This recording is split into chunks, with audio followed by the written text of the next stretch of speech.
Welcome back to Scandalous Los Angeles TV, where we expose the exposers. The walls are closing in on former Compton police officer Reggie Wright Jr.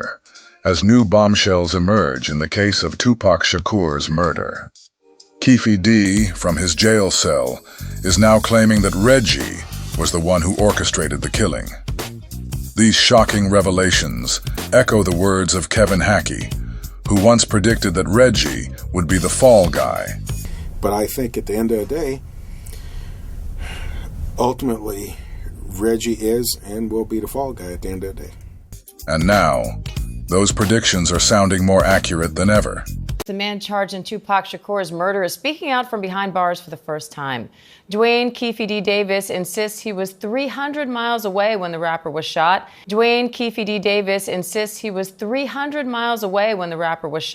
Keefe now claims he wasn't even in Vegas the night Tupac Shakur was murdered, further exposing the depth of the cover-up surrounding the case. If Keefe wasn't in Vegas, yet figures like Vlad TV, Greg Kading, Reggie Wright, and everyone else involved in pushing that narrative insisted he was. It points to a larger, coordinated effort to conceal the truth behind Tupac's death. This suggests there's a powerful machine at work, actively working to bury the real story. At this point, there's really no need for speculation. It's clear that the LAPD coerced Keefe throughout his entire proffer session, making it all the more evident that the truth has been manipulated from the start. And they were not allowed to record interviews. And so we were honoring that for Jeff, the FBI guy with us, because he said he can't sit in if they're being interviewed unless he goes and gets special approval, and we weren't going to wait around for that. His decision to surreptitiously record that interview is everything. I can't even tell you, I could never have done the book or any of these things. We wouldn't be here where we are today, honestly, I don't think, if he hadn't secretly recorded that entire interview.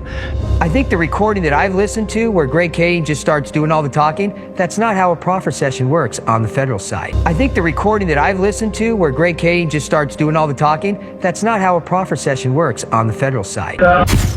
In reading this transcript, once Detective Long leaves the room, they're completely leading Keefe on what to say and to stick to the story and not let Keefe speak freely. And instead, they're putting words in his mouth to say, this is what you need to state during this interview. In reading this transcript, once Detective Long leaves the room, they're completely leading Keefe on what to say and to stick to the story and not let Keefe speak freely. And instead, they're putting words in his mouth to say, this is what you need to state during this interview. If you stick to this story, you'll sleep well. If you don't stick to this story, you're not going to sleep well, and we're going to potentially cause problems for you, which is complete police coercion, which is crazy. It's not acceptable, obviously. It's hard to be believed, but I'm reading it, so yeah. You just heard former FBI agent Phil Carson acknowledge that the LAPD coerced Keefe D's statement. This proves that the FBI is fully aware of the hidden truths surrounding this case. Now he's pointing the finger at someone else. Chief Investigative Correspondent Aaron Katursky has this ABC News exclusive. We ain't meant to survive 'cause it's a setup. The death of rap legend Tupac Shakur nearly 30 years ago became one of the nation's most notorious unsolved murders. Hey, Keith, Metro Police, come over here. Then in 2023, a breakthrough when prosecutors charged this man with ordering the hit, the only person arrested for Shakur's murder, who now tells ABC News authorities have the wrong man. I'm innocent. I ain't killed nobody, never did ever kill nobody. They don't have no evidence against me. Came and put me in Las Vegas. 61-year-old Dwayne Keefe D. Davis says the night of the murder, September 7th, 1996, he was in Los Angeles, 300 miles from the Las Vegas intersection where Tupac Shakur was gunned down. Prove that I orchestrated this. You know what I'm saying? Your key witness orchestrated this. Never mind. They top witness is the lead suspect. They top witness is the lead suspect. I think that Reggie has managed somehow to play everybody off against everybody else, and that includes law enforcement. He is he's an informant / suspect in all of these crimes. The defense pointing to someone else, Reggie Wright Jr., a former cop and security guard for record mogul Suge Knight, who was driving the car Tupac was in the night he was shot. Wright has denied any involvement and has said, "It bothers me because I was in charge of possibly protecting this young man."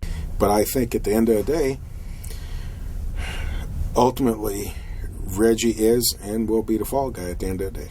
Reggie is being set up as the fall guy, but we know the orders came from much higher up.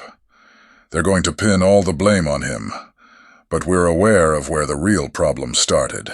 There's a lot of conversations going on all the time. Don't go to Vegas, don't go to Vegas, don't go to Vegas. Because at the time, there's a lot of trouble in Vegas, a lot of gangs in Vegas. Oh, look, instinctively, I felt like there was trouble. I'm going to the studio to make Bob Dole mad. I'm finna go make Bob, I'm finna make you real mad right now. You with Dolores Tucker. I'm finna make a hit for y'all right now. And prosecutors say Davis incriminated himself in his 2019 memoir, Compton Street Legend, and in this on-camera interview. You said the shots came from the back. Who shot Tupac? The keeper for the code of the streets. It just came from the backseat, bro. Davis now says his previous admissions connected with the shooting were made under duress and for money, claiming he did not write his own memoir and was fed information by police. I shouldn't have said nothing. You know what I'm saying? I shouldn't have said nothing. And I'm innocent, man. Prosecutors declined to respond directly to Davis's new claims. They say their case is strong and they expect a conviction. Tupac Shakur is one of the best-selling rap artists of all time, 75 million albums to date. Most of those sales posthumously, thanks in part to hits like California Love.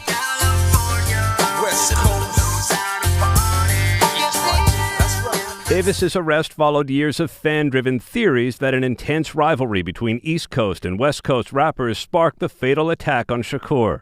And I'm being held against my will. I'm supposed to be out there enjoying my twilight. God got my back, and God will see me through this.